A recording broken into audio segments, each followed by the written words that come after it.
आप सभी को जय श्री राम, नमो राघवाय। आइए आज के इस वीडियो में हम जानेंगे कि यज्ञोपवीत किस अवस्था में होना चाहिए, अर्थात कितने वर्ष की अवस्था में यज्ञोपवीत संपन्न हो जाना चाहिए और यज्ञोपवीत कब कब बदलना चाहिए, यज्ञोपवीत धारण करने की क्या विधि है और यज्ञोपवीत का परित्याग करने की क्या विधि है। इन सब बातों को इस वीडियो में हम सुनेंगे। तो सबसे पहले तो ब्राह्मण का जो यज्ञोपवीत संस्कार होता है कितनी वर्ष की अवस्था में हो जाना चाहिए। कहा गर्भाष्टमे ब्राह्मणम उपनयित, गर्भ से लेकर के 8 वर्ष पर्यंत 16 वर्ष तक ब्राह्मण का यज्ञोपवीत संपन्न हो जाना चाहिए। क्षत्रिय के लिए 12 से लेकर के 20 वर्ष तक क्षत्रिय का यज्ञोपवीत संपन्न हो जाना चाहिए।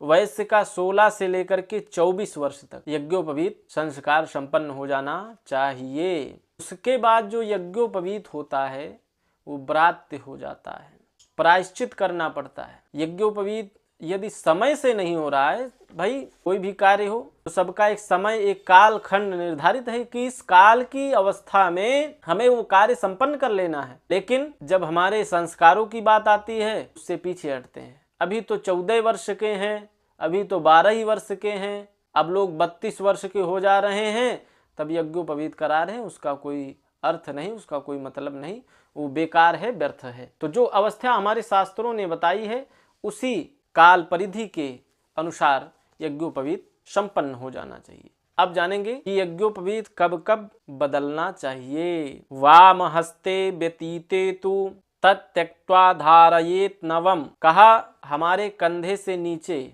हाथ के नीचे यदि यज्ञोपवीत गिर जाए तो यज्ञोपवीत बदल लेना चाहिए, दूसरा यज्ञोपवीत धारण करना चाहिए। पतितम त्रुटितम वापि ब्रह्मसूत्रम यदा भवेत, यज्ञोपवीत गिर गया, शरीर से नीचे निकल गया, या हम कोई वस्त्र निकाल रहे हैं उसके साथ यज्ञोपवीत निकल गया, कोई धागा टूट गया, तब भी यज्ञोपवीत बदल लेना चाहिए। नूतनम धारयेद विप्रः स्नात्वा संकल्प पूर्वकम, नया यज्ञोपवीत धारण करना चाहिए।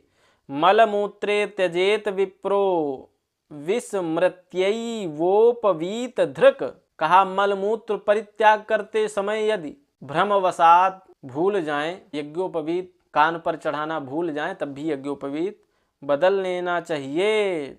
उपवीतम तदुत्सृज्य दध्यादन्यन नवम तदा, दूसरा यज्ञोपवीत धारण करना चाहिए। और आगे क्या कहते हैं, चितिकाष्ठम चितेर धूमम चंडालम च रजस्वलाम सवम च सूतिकाम स्पृष्ट्वा सचैलो जलमाविशेत त्यजेत वस्त्रम च सूत्रम च। चितिकाष्ठम, भाई किसी व्यक्ति का स्वर्गवास हो गया है और यदि उसमें हम लकड़ी डालते हैं या अग्नि प्रदान करते हैं तब भी यज्ञोपवीत धारण करना चाहिए। चितेर धूमम, अग्निदान करते हैं तब भी यज्ञोपवीत धारण करना चाहिए। चांडालम चंडालम च रजस्वलाम, किसी चंडाल व्यक्ति का स्पर्श हो जाए, रजस्वला स्त्री का स्पर्श हो जाए तब भी यज्ञोपवीत बदलना चाहिए। सब का स्पर्श हो जाए तब भी यज्ञोपवीत बदलना चाहिए। और कब यज्ञोपवीत बदलना चाहिए, कहा उपाकर्मणि चोत्सर्गे सूतकद्वये तथा, उपाकर्म संस्कार में जब श्रावणी होती है उसके बाद भी यज्ञोपवीत बदलने का विधान बताया गया है। सूतके द्वये, जनना शौच और मरना शौच, यानी कि कोई हमारे घर में मृत्यु हो जाए या किसी बालक का जन्म हो, बालिका का जन्म हो, तब जो है 11वें दिन यज्ञोपवीत बदलने का विधान है। श्राद्ध कर्मण यज्ञादौ शशि सूर्य गृहे पिचा नव यज्ञोपवीतानि धृत्वा जीर्णानि च त्यजेत, श्राद्ध कर्म करते समय भी नया यज्ञोपवीत धारण करना चाहिए। यज्ञ, कोई यज्ञ कर रहे हैं तब भी नया यज्ञोपवीत धारण करना चाहिए। शशि सूर्य गृहे पिचा, और यदि ग्रहण पड़ता है, सूर्य ग्रहण, चंद्र ग्रहण,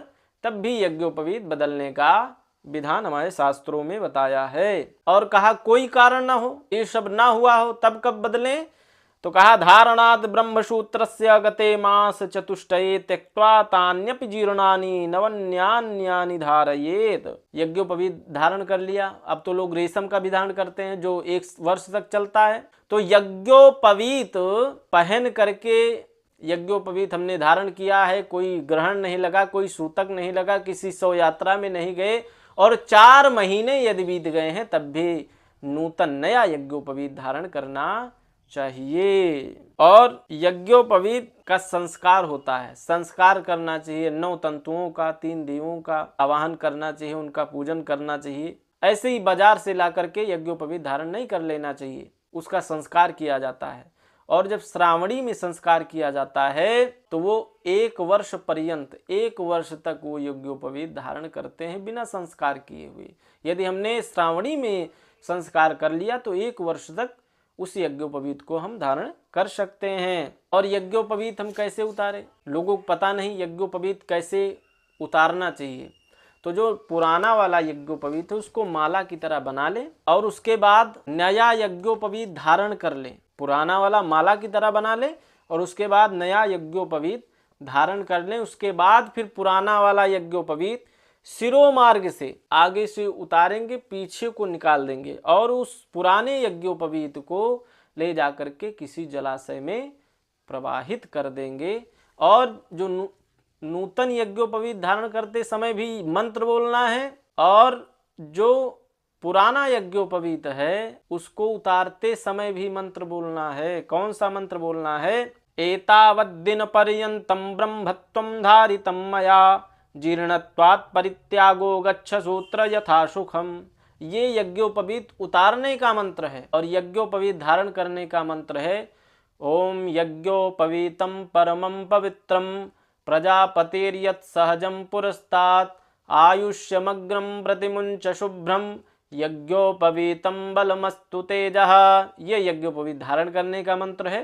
तो ये दोनों मंत्र मैंने आपको बता दिए हैं। और बहुत सारे लोग तो ऐसे हो गए हैं कि यज्ञोपवीत संस्कार होने के बाद यज्ञोपवीत धारण ही नहीं करते। यहाँ तक बताया गया है कि यज्ञोपवीत संस्कार हो गया है और किसी कारण से यदि हम यज्ञोपवीत नहीं धारण किए हैं और मल मूत्र का त्याग कर देते हैं तो कहा 2 दिन का उपवास करना चाहिए। 2 दिन का उपवास करना चाहिए। उपवास यानी कि जल 1 बार केवल पीना है और कुछ नहीं खाना पीना है, इसे उपवास कहा गया है। हाँ, 1 बार यदि ऐसा हमसे गलती से हो जाता है तब 2 दिन का उपवास है। और जो लोग संस्कार होने के बाद तो यज्ञोपवीत को खूंटी पर टांग देते हैं, कोई पता ही नहीं रहता है, तो उनका क्या होगा? वो तो नरकगामी होंगे महाराज। संस्कार होने के बाद यज्ञोपवीत अवश्य ही धारण करना चाहिए। जय श्री राम।